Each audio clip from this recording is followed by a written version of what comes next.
everyone. We've got our first episode of 2020 Off Market here today. Episode 6 all up, I think. Gents, welcome back.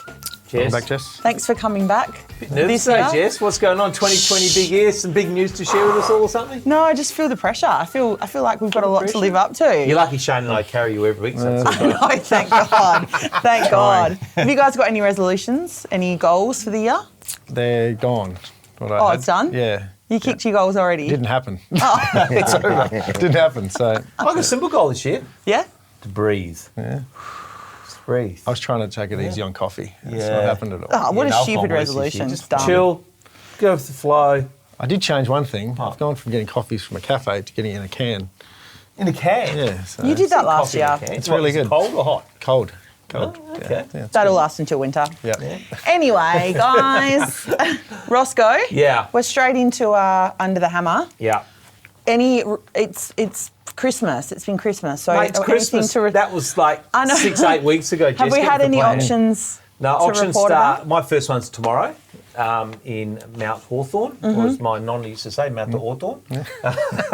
Many numbers said that. Yeah. Which is what we were talking a bit before about sort of where the market is pre-post Christmas, and certainly this property, which is on the corner of Anzac and Kalgoorlie Street, Mount Hawthorn. Massive amount of interest. I'm expecting a great result. So if that's the indication of what's happened, that momentum and that cadence we had in the market leading up to Christmas, which was, we were saying before with, Shane and Lindsay, our guest, to come on screens shortly about the last few years, how the market had a good run leading up to Christmas. And then we thought, fantastic, jump on the horse, we're going to go. And then we got back in January and blah, this year, it's kept going. So, and we're all seeing evidence of that. So I'm expecting the auction market to take off. And Shane's vowed and declared his New Year goal is to take auctions to Gosnells, and it's going to just go every time. Viral with Aussies. I do have one coming. I had a challenge for Shane because I saw some auction results which said apparently auctions are big in Dianella, and I've seen a lot of your, well, not a lot, but I've seen a few of your listings popping up around the area. Yeah, so Gosnells is no excuse now. No, that's true. A lot of the dialogue's very much auction based, but without basically Ross being there on the day. So there you go. But I do have one coming up, Ross. Oh, good, mate. It's not in Gosnells. Not in Gosnells, that's okay. Just on that, we're talking about the urgency. One thing I've noticed, and I've got sort of stock all over Perth, and it's not about me, but I can get a good snapshot of what's happening. Last week, I think it's on 4 or 5 that went in the first few days. We found there's still the same amount of buyers there, so multiple offers, couple on each, both going over the from price. But we had 28 through, 16 through, and I think 16 through. Now, a lot of them weren't ready to buy, but I haven't had that situation in a long time where they're actually doing research mode, saying, Shane, look, we're first home buyers, can you help us speak to someone about getting set? It just hasn't been the case. You've had the serious buyers there, the people that must act, but to have that backup and have that bit of energy at a home open, like literally to hear other footsteps other than the one buyer, is pretty exciting. That's exciting. And I had a first in a year day of, I do about 12 home opens, I had someone through every property, which is huge. Out. I know. Huh? Hey, good signs. So that's good. Yeah, good So signs. this is all go. Everywhere. Look out. There we go. Okay. You've heard the word in January. We're going to hit straight onto the real press. Go. I have an article here, and I've seen this all over. Obviously, Rewa's released last year's stats, so I've seen it everywhere. All you guys are putting it all over Facebook and social media, but I pulled this article from Perth Now. Perth's top selling suburbs for 2019 revealed. I want you guys to bust this for me because it took a 10-minute conversation with you two and Lindsay for me to understand what top selling meant. In my mind, that meant overall volume, which doesn't seem to be the case. It reminds me of being number one agent in WA. There's about 18 agents. Yeah, what does that mean? But that is...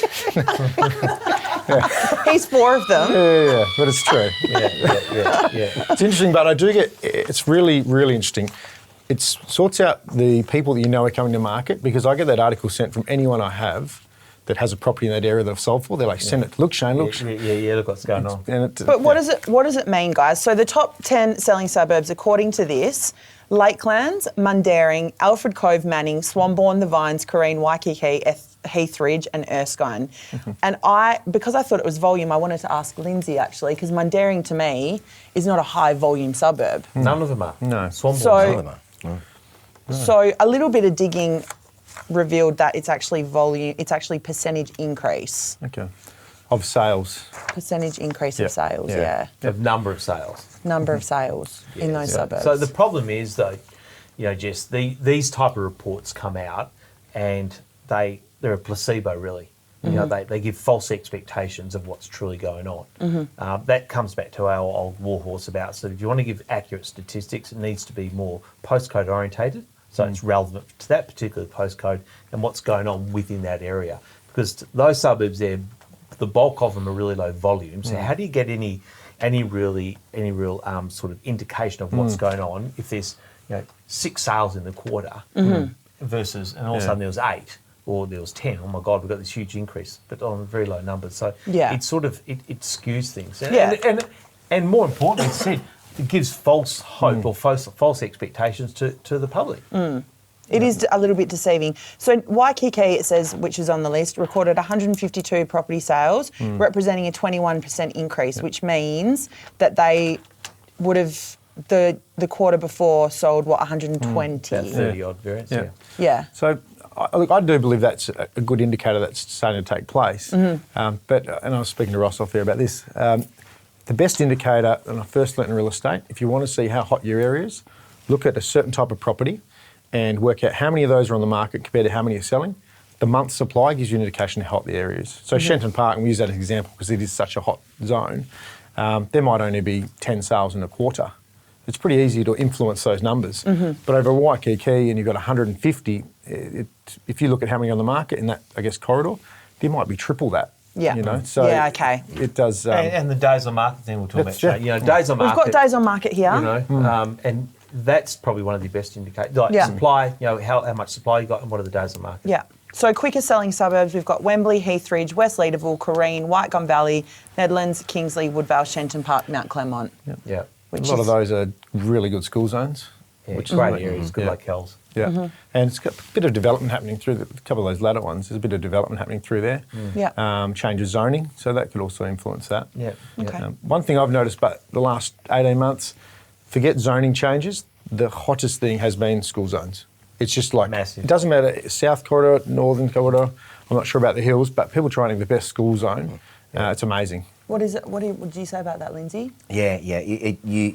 People do search for schools. And talking to teachers last year is the school zones are shrinking. Their area might be this big, but now it's not that big because there's more development in the area and they can't take any more kids on. So what happens is you have parents wanting to move into that area so it doesn't get shaved off, if that makes sense. Right.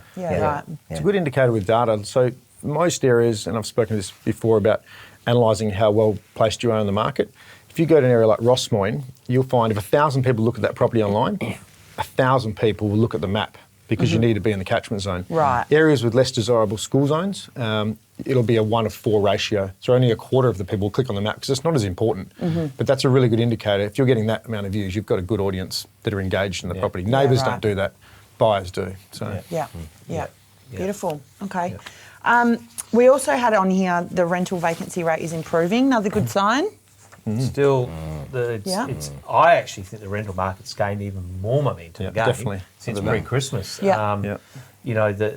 I know a number of people I speak to, and they have, from 1-bedroom flats through to 5-bedroom homes. They have a inspection booked tomorrow night. They'll have 18, 20, 25 people booked to come and see these properties, and it's across the board. There's no sort of one area. I'd be interested to see what Lindsay's seen up in the hills, which is a micro market again. But what's interesting with us is we're finding our top end rentals. They're going twice as quick as our average, brilliant, and that's amazing. is for that us. the FIFO or FIFO workers coming back? A little bit of both, because it's close to the airport. Yeah, that's what I thought. So we find that's a big market. But I've always found over my years that when the rental market takes off, you usually find the sales market will get dragged along with it, because a lot of people, my son's out looking and, he's looking at 350, 400 a week sort of thing. And he said the other day, he said, Dad, people walking around saying, we'll offer them $50 a week more. It's more than 10%. So when the rental market then starts to go up in dollars, a lot of tenants say, let's go and buy. Which that one we spoke about in Manning, who we had a multiple offer situation, that person decided they were going to buy because they couldn't find a rental. And they looked at the numbers, and we spoke about this, I guess, the last show. Yeah. 37% of Perth cheaper to rent than buy. Yeah. They just said, this is ridiculous. It was in obviously uni area catchment. So they said, we're going to buy. And they're about $150 off better a week, and that's at a $600,000 property. Yeah. So that trend of creating more buyers is going to happen. And you'd have to argue too where the market and that whole economic clock is. Buying now, you'd hedge the bet that they will get equity. It will increase over the next 2-3 years. Because the other thing I've seen in the rental market is the length of leases. You know, before, like a year or two ago, it's hard to get a 6-month lease, or everybody was given a 6 because they knew, give me a 6-month lease, and they have all the excuses that the market was dropping in 6 months. They'd come back and they'd renegotiate the rent south. What's happening now, I'm seeing lots of leases come through that are 1 to 2 years. 1 year's minimum, and a lot of them are 2 years. Especially families. So we're getting the wind up here. What? No ding. So that was really insightful. Yeah, it was. Good convo, guys. I'm going to bring Lindsay on. Come on down. Our guest this week, Lindsay Earnshaw of Earnshaw Realty. I have to make it a mission, guys, which I was going to keep it a secret, but I can't. You can't? Because I can't read the intro with my research about Lindsay that I wrote because I've printed 5 times page 1 of my script. Nice. Good. So I'm flying So you lines. have to wing it. I'm winging It's going to be a it. very long episode. Lindsay Earnshaw from Earnshaw Real Estate.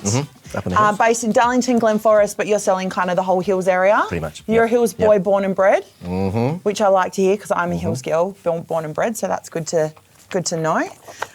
Lindsay, suburb hood highlight. We want to. So if we look at, I know Ross was saying narrow it down to one suburb. The hills are a number of the individual suburbs. They all have their own postcode. Okay, so you might have an area like Darlington. There's 60 sales in a year. Okay, on a good year. Go back 5 years and there might have been 80. Yeah. Go back in the heyday, there was 120. You go to Glen Forest, you might have 40 sales is a average year now. Okay, you go into Mundaring and there's about the same, 40. That's probably this for Parkerville, Stoneville, all those areas. There's not a lot of development, so you don't, how they got those stats for Mundaring, I'll try and work that out. But One triplex development maybe. one triplex development, that's it. Yeah, that's right, yeah. What's the average? I mean, obviously it's going to differ between, say, Darlington and Parkerville, but what's your average block size and kind of predominantly number of half acre, properties? so that's semi-rural. Yeah. So most of it's because it's non-sewered, so half acre up to, you get into Gidgegan up and parts of Parkerville where you get 50-acre lots and 300 or 400-acre lots and what have you. Yeah. Okay. Yeah. Beautiful. So tell us about the area demographics. The kind of, we mentioned it before. Yeah. So predominantly young to middle families, if I can put it that way. So if you spoke to me 15 years ago, I would have said most of our sales come within a 10-kilometre radius. Now it's probably 30% of our sales come from within the hills. 70% of people live in what we call the flats, the flatlanders. Right. Okay, they actually know there is a Great Eastern Highway that goes uphill, and so they're coming out for the space. Yeah. All right. The price growth isn't as strong as what it is in the flats. Okay. What's the Takes a bit flats slower. like? Are you talking? Is that like Midland and Midland surrounds? foothills? Yeah. And it's sort of west of Midland. Okay. Yeah, okay. The dark zone. The dark zone, yeah, that's right. Yeah, Guildford, yeah. Most people get a Bayswater, nosebleed when they come up Great Eastern Bassendean. Highway, you see. My ears pop. Green Mountain Hill. Do they? And they're predominantly, family of 4, kids. The schools up there are fantastic, primary schools. High schools are a bit, we don't have a great choice, but a choice for primary schools are amazing. You've got all the different, you've got the Christian schools, you've got the public schools are fabulous, you've got Montessori's, you've got Steiner schools. So there's a really large range of primary school choice. So people aren't that focused, I suppose, as down here on the primary school. High school's really hard because I won't name any of them, but they're not that great. Yeah. Okay. Are they improving? Yeah, slowly. It's taken. They took a dip, and it's hard work, it's tough work. I suppose I don't know how politically correct I'm allowed to be, but the socio-economic environment in some of those areas, it's pretty harsh. My wife sits on the board of one of the high schools, which I'm talking about. Yeah. It's a rough school, so you don't really want to be in that area if you can help it. It's quite interesting. You'll have properties that obviously well over $1 million. Yep. And then at the same school, potentially $200,000 properties. Correct. So it's a real big big mix, isn't it? Yeah. So, for example, in Darlington, there's a property on the it's a property sold last year for 5.1, and yet I just sold one the other day for 420. And they're not quite next door to each other, but you could throw a rock onto each other's roof. So absolutely they're that. Wow. It is that diverse. Yeah, right. Yeah. Wow. Predominantly, if I say 60%, 60-70%, half acre. Median house price in Darlington 630. So within 50k either side is where most of them sit. Yeah. But you do then get these amazing properties, and some on 50, 100 acres that are just. I won't say who just sold it, but there was a property in Gidgee recently that was called the Lake House. And it was $15 million or something ridiculous. And the house on it was a humpy. Yeah. Yeah. So it was just land. It was stunning. They were selling that for like a hotel or Airbnb. There was multiple of bungalows. users that can. Yeah. Sources tell me that it was an overseas conglomerate got together to buy it. Yeah. So tell me, you mentioned before the rental that your higher end rentals are flying. What's hot in sales? What's the quickest? To be honest, it's all over the place, Yeah, really. right. We just sold one recently in Helena Valley, acreage property for 1.4, and that only took, I think it was on the market for 5 weeks, which was, for us, that's huge. Yeah. Average selling time is 3 months. Yeah. Sorry, Ross. So it's at that 90 days, so it's hard slog. Yeah. But you talk about the number. I use the same stat in that 6 months. If you've got like for example Glen Forest, about 6 months ago, there was 8 properties on the market.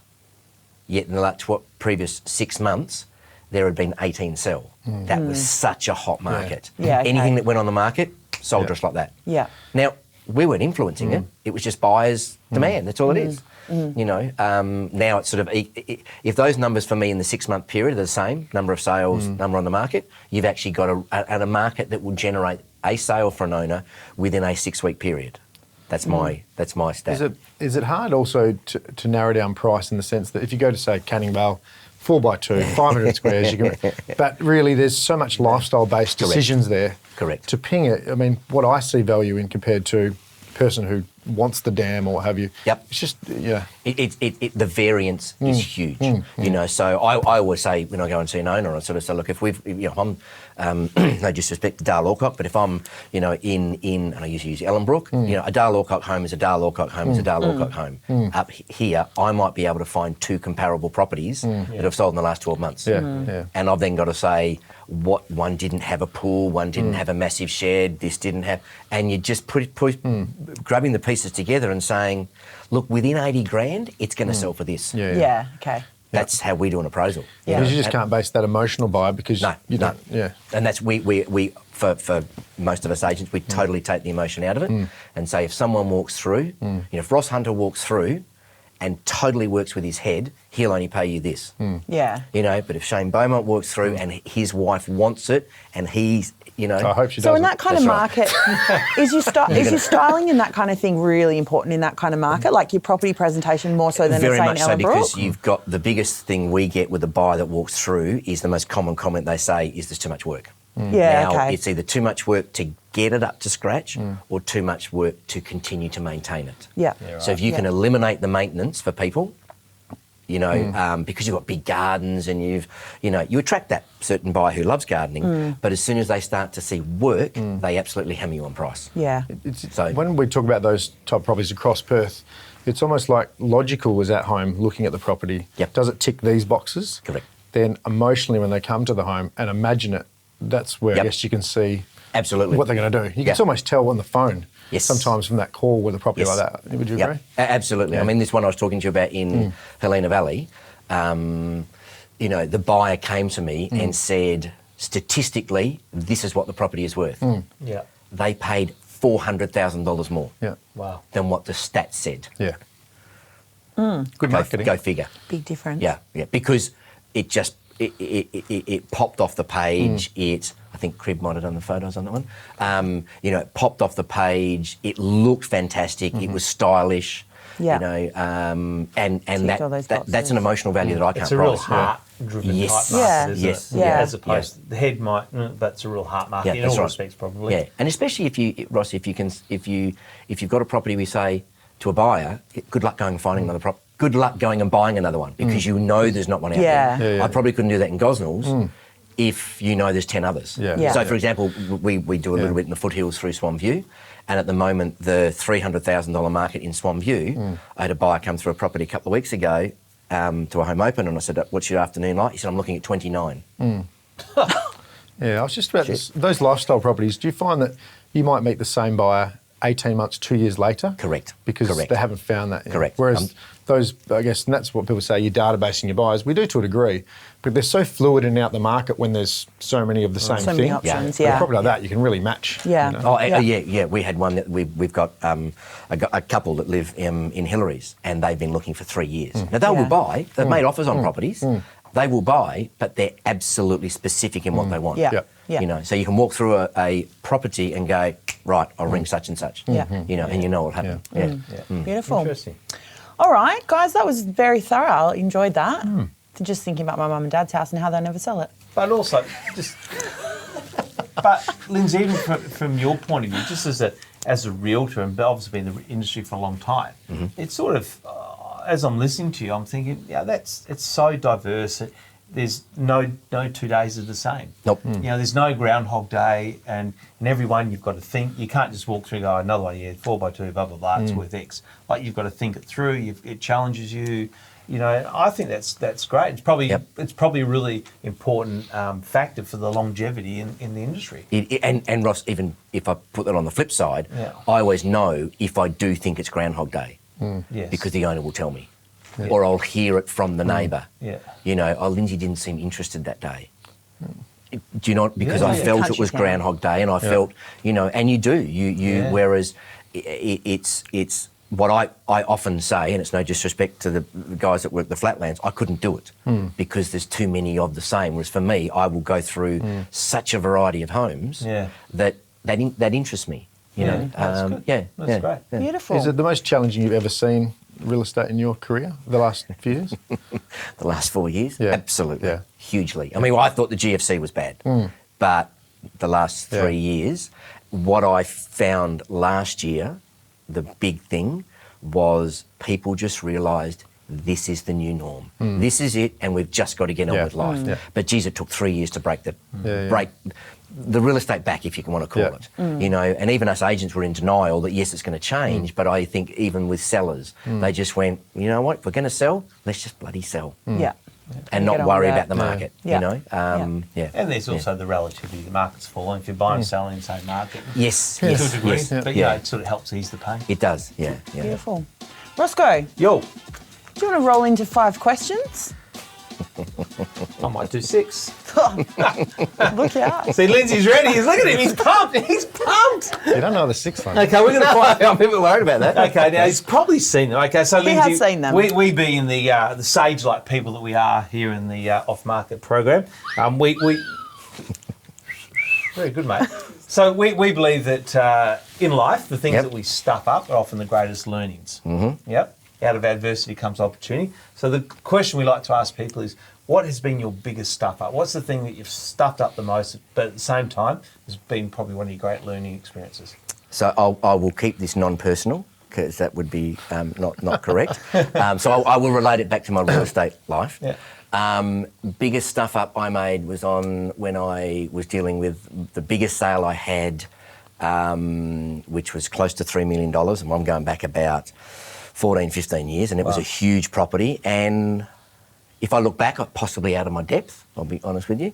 And the buyer played me, didn't pay the deposit. I didn't pass that information. I didn't follow the contract. I didn't pass that on to the owner.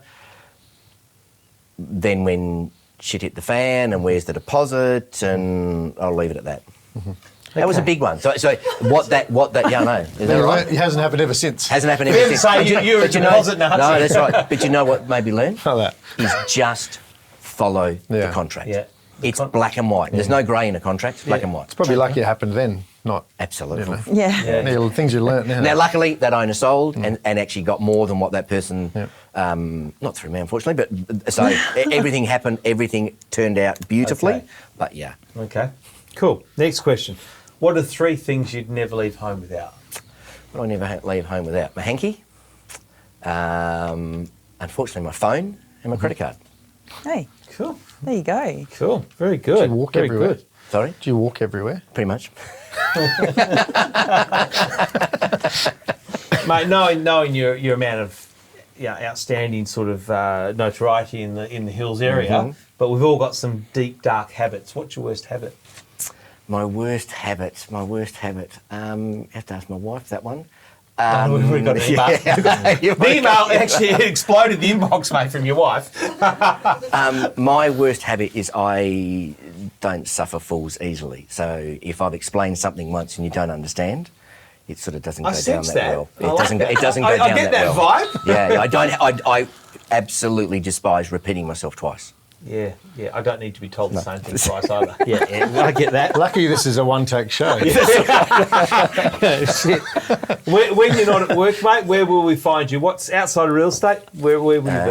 In the garden. Yep. Yeah, look, I'm a homebody, so gardening with the chooks. I've got a massive chook pen. Oh, cool. Veggies? Swimming with the kids, veggie patch. Yeah, Nice. Yeah, that's my solitude. That's where I go for. Beautiful. What's in season at the moment? Corn, tomatoes, lettuce, and our zucchinis have gone off. Yeah, I've seen some big zucchinis actually. Yeah. Feels life. I can't keep my chili plant alive, but Hashtag The feels chili, life. no? Oh, how's it? I can't. I'm a Oh, it's not a seasonal thing. It's just yeah. Mate, you obviously food. You like to grow it. Best restaurant, best meal. Where would you go?